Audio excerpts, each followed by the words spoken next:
Let's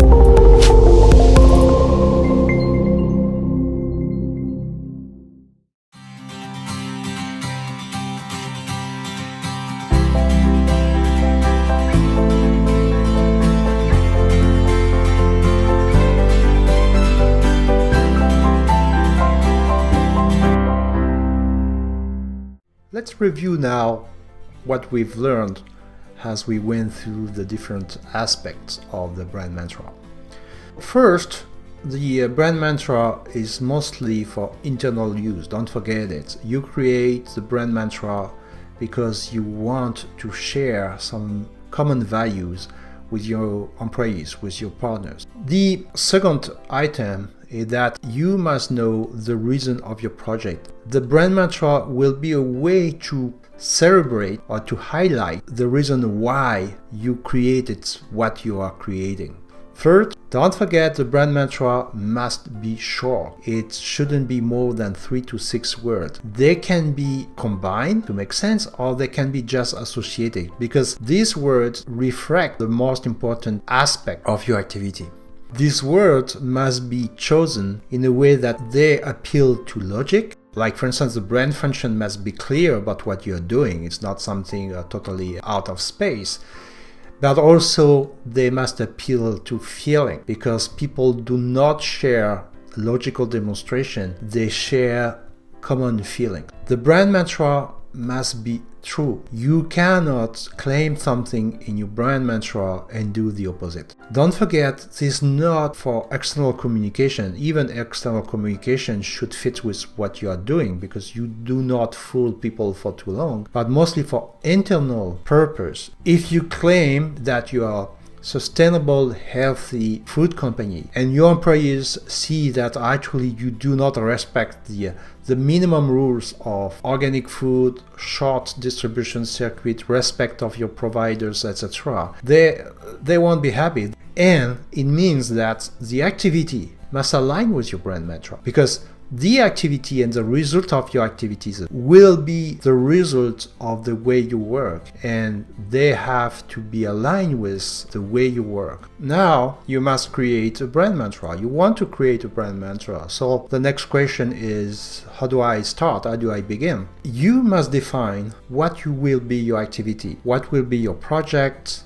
and how you want to do it and why you want to do it. You could think that it's not easy to define this, but imagine that if you cannot define it for yourself, how could you explain it to others?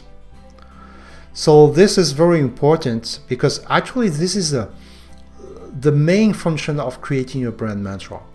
It's to help you to obtain a clear vision about why you're doing what you want, what you do, and how you want to do it.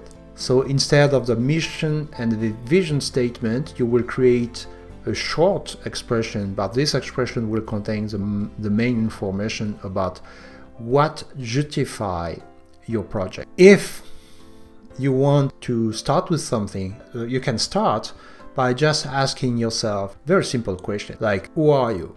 In your project, how you see yourself? Why are you doing what you do? That's a very important question. Why?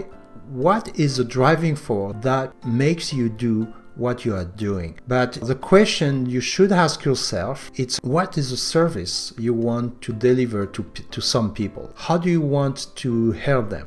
If you identify how you want to help them, you will be able to explain why you want to do that. And finally, how do you want to do it? So you can start with this. If you're alone, if you're a group, you can start to answer the different questions. And then from this brainstorm, you can start to extract what will be the most important information regarding what will be your brand function, what will be your descriptive modifier, and what will be the emotional modifier. Now, hopefully, you know what are the most important factors required to create a brand mantra.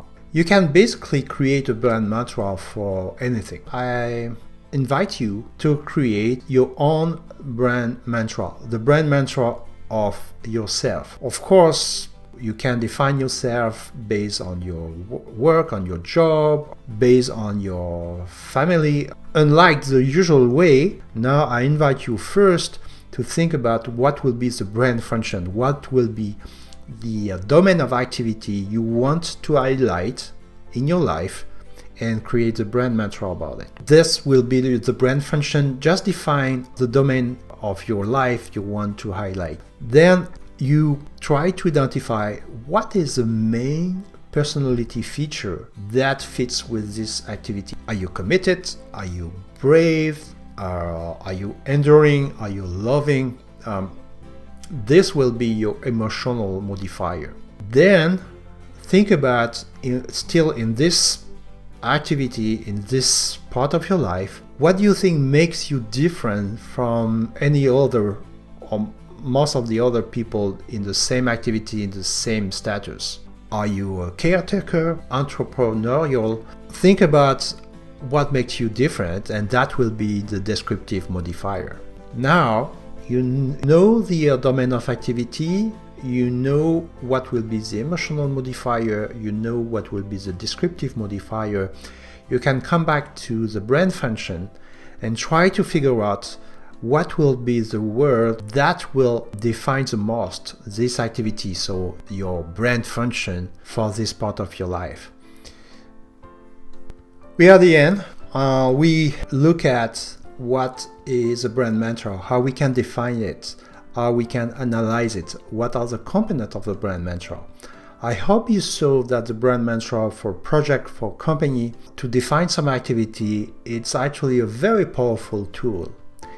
If you apply correctly the rules I described regarding the function of the different words, the qualities of these words, now you are hopefully in a good position to be able to create your brand mantra for any type of activity you want to highlight.